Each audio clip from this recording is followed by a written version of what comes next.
The Air Force One, the shoe that predates the shoe that started it all? This week on Fire Footwear.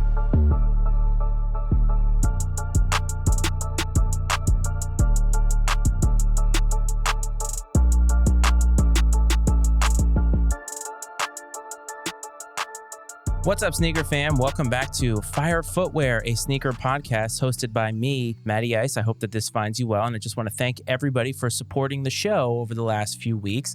Last week was a little bit of a deviation from what we had done previously, or what I guess I'm used to doing previously. Normally, my content is very genuine, off the cuff, conversational. That's the way I like to keep it because I want you, the listener, to feel like, hey, I'm talking with this guy in his own room. We're just kind of chilling out, talking sneakers. That's the way I like to keep it. My creative juices, though, sometimes need a little bit of a change because I'm always looking to update what I'm doing, find some new avenues to feel creative or be creative. And I use this podcast as a way to sort of practice some of those methods. Last week, I read to you or narrated to you a brief history of the Air Jordan 1. And again, I said it was in no way complete. There are certainly a lot of details that I probably don't have correct or didn't have included. They weren't omitted on purpose. They were just omitted because, quite frankly, I don't have a team of researchers or the time to be researching it quite the way that some of these websites do, or some of these sneaker historians or old heads may have the time to do. And when I was talking about the shoe itself, which was the Air Jordan 1, everybody's familiar with it. At this point, the stories about it are legend. They're part of Nike lore. And we did talk about that a little bit. But in doing so, I talked about how the design of the Jordan 1 really wasn't that innovative and really wasn't that creative. It was really meant to just tweak what was already existing, and that was the Air Force One. The Air Force One was designed by Bruce Kilgore, as I said last week, and it predates the Jordan 1 by 2 years, debuting in 1982. It was really Nike's first attempt at making a real basketball shoe. It was also the first basketball shoe, one, to be a high top. It was a high top only when it came out, looked very much like a boot. And while it sort of mimicked a little bit of the Converse look that we had had previously with the Chuck Taylors and so forth, it had a much chunkier look and was definitely meant to sustain the wear and tear of playing basketball at a professional level. Not just a professional level, but all over the place. Obviously, it was marketed as a basketball shoe.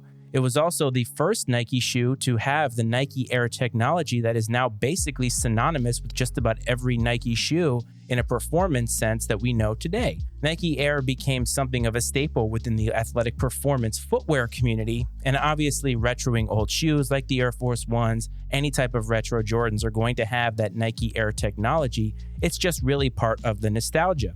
The thing that's crazy is that it was really big in the early 1980s when it debuted, especially in the NBA. It was all white with a little bit of gray on it, and that met the form factor that was needed by the NBA for the shoe being at least 51% white. It was a very iconic look, a classic look, but it was a very plain look. In the retail space, starting in 1983, they started doing more colors, and there were more NBA colors that were associated to it, which is interesting because that's very akin to the Be True to Your School Nike Dunk series that they came out with, trying to market it to colleges and sort of that heightened enthusiasm over the university or the collegiate teams that you rooted for. And with the Nike Air Force One, they kind of did that with NBA franchises and trying to add a little bit of pop and color to them. The history behind the Air Force One is so interesting because of the fact that unlike the Jordan 1, it's mostly mysterious. And the reason that it is mysterious is because there's a lot of, I guess, uncomfortable truths behind how the Air Force One became so popular and sustained its popularity that people don't want to talk about or don't want to acknowledge. The Air Force One, when it came out, was really a dud. In the industry, we call it a brick or something like that. And it really did not have the kind of huge awakening that I think they were anticipating for it. Really, if you think about it, being so early on in the journey of creating basketball shoes from a technological perspective, could you really have expected the Air Force One to be anything other than what it was? It was great when it came out, but the enthusiasm for it, at least from players, kind of petered out. And then the Air Jordan comes along, looks like an Air Force One, acts like an Air Force One, but basically takes it to a whole nother level. Oh, and by the way, is associated with an emerging star in Michael Jordan, who of course became the greatest of all time. Maybe that's a debate for another show, but I'm here to tell you that Michael Jordan is the GOAT. Today, though, the Air Force One, specifically the white Air Force One, is still Nike's second highest selling shoe of all time. And that's where the evolution of the Air Force One came in, is that the low top all white is really what people find synonymous with Air Force Ones. There are a lot of people who wore Air Force Ones ever since the beginning. Those high top with the straps, the mid top, people do recognize those. But the low top, white, all leather Air Force Ones are really the pinnacle of Air Force Ones. It's something that every sneakerhead, myself included, would tell you, you have to have a pair of those in the collection. I have to admit, I don't.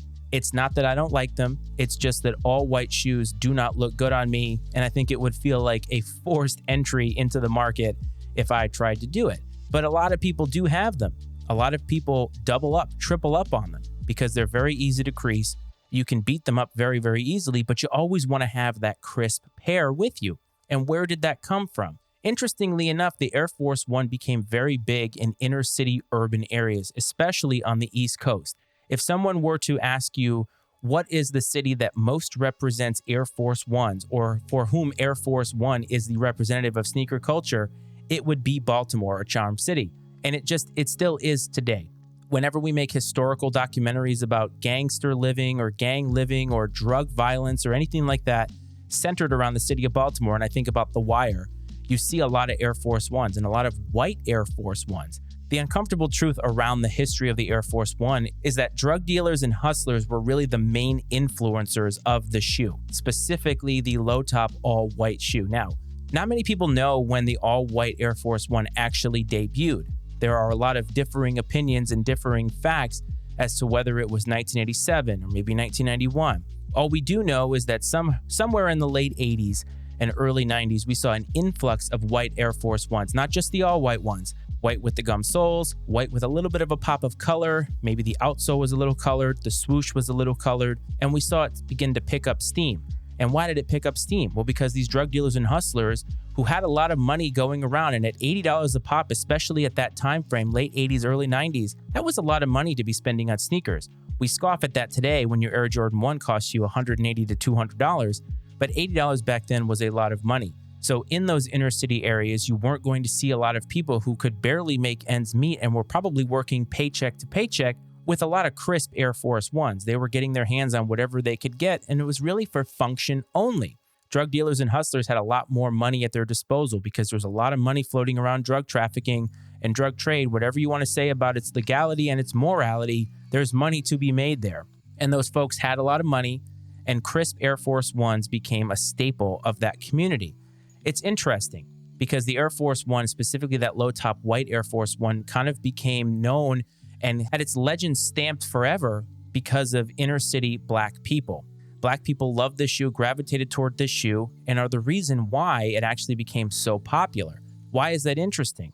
Well, really, the narrative around the Air Force One has almost been gentrified today. And you might think, well, how can you gentrify a narrative? I thought we could only gentrify neighborhoods. It's gentrified because today the white Air Force One is seen as a shoe that sort of crosses all barriers and boundaries. It's not just for Black people. It's for white people and everybody. It's just a staple and a shoe that everybody can wear and everybody can own because of its accessibility and now affordability today. But it wasn't always the case, and Nike itself does not relate to any of the history related to drugs and hustling, honestly. But that's the reason why it existed. The other thing that really heightened its popularity was its use in hip-hop and rap. And you saw so many rappers, from Jay-Z to Nelly to Young Yeezy, all these different people not only calling out Air Force Ones in their songs, showing it in their music videos, wearing them on the red carpet, to the Grammys, really making it a staple piece in hip-hop culture, to the point that they were getting their own custom Air Force Ones, and you saw Air Force Ones customized and being sent to these inner city boutiques and stores and stuff like that. This was the color of the month type thing. So many things were happening at that time period. And I think that that's all fascinating to me, because right now what we see is that sneakers are a huge part of culture, and just popular culture, music, movies, television. I mean, you see actors, actresses, sports figures, musicians, artists, you name it. They're all wearing sneakers of some type. Jordans are so big now. And why is that?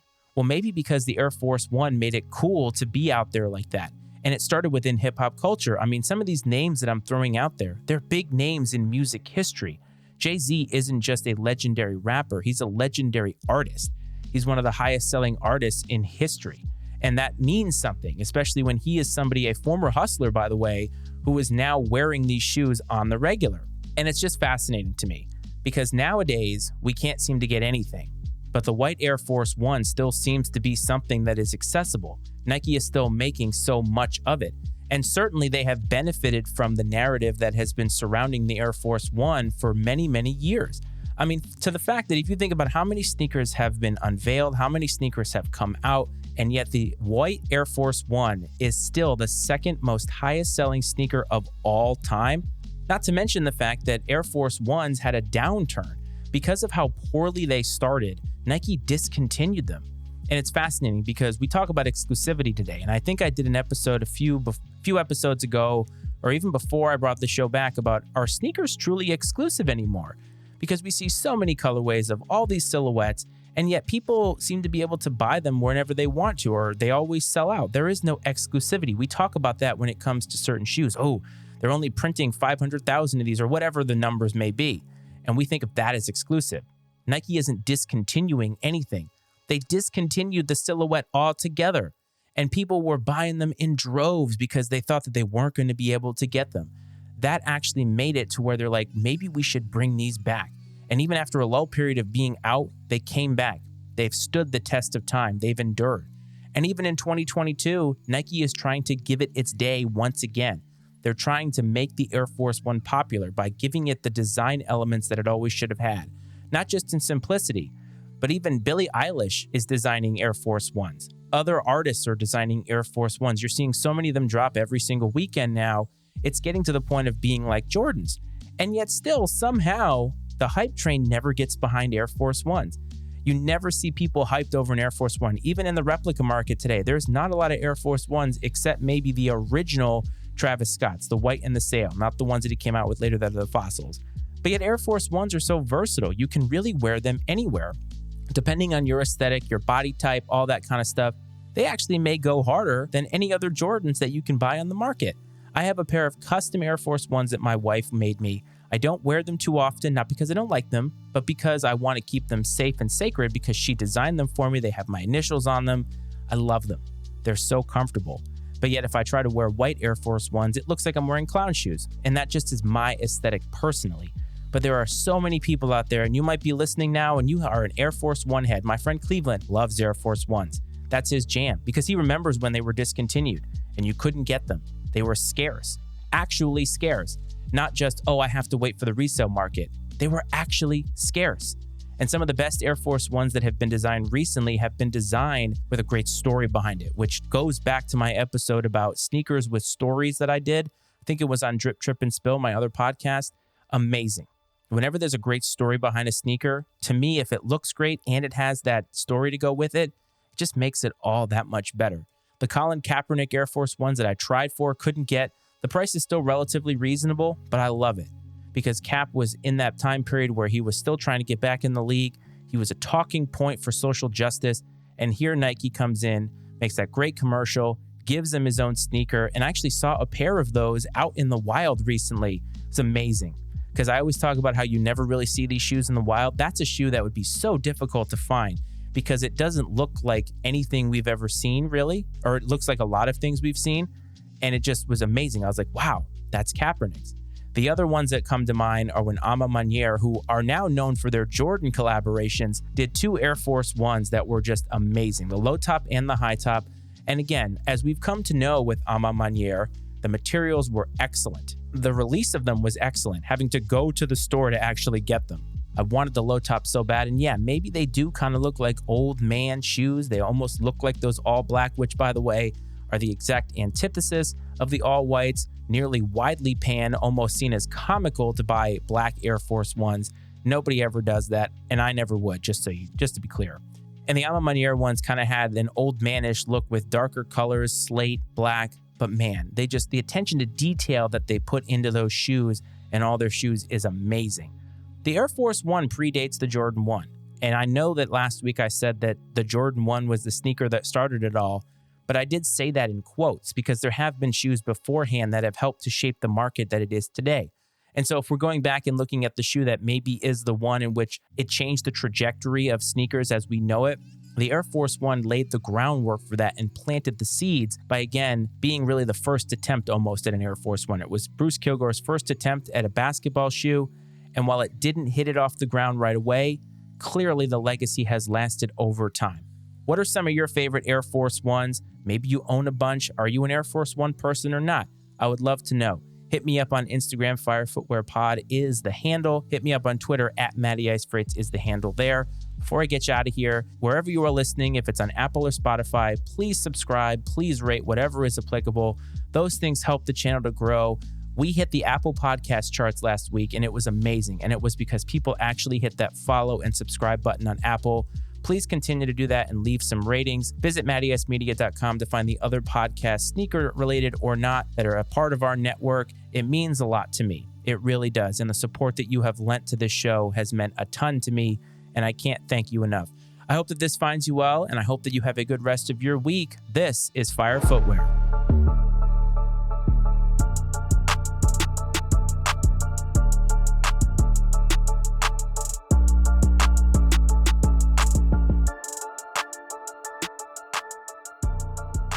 The opinions and viewpoints expressed on Fire Footwear are those of Matt Frates and his guest, and not necessarily those of the Matty Ice Media Network. Fire Footwear is exclusively owned by Matt Frates and is brought to you by the Matty Ice Media Network.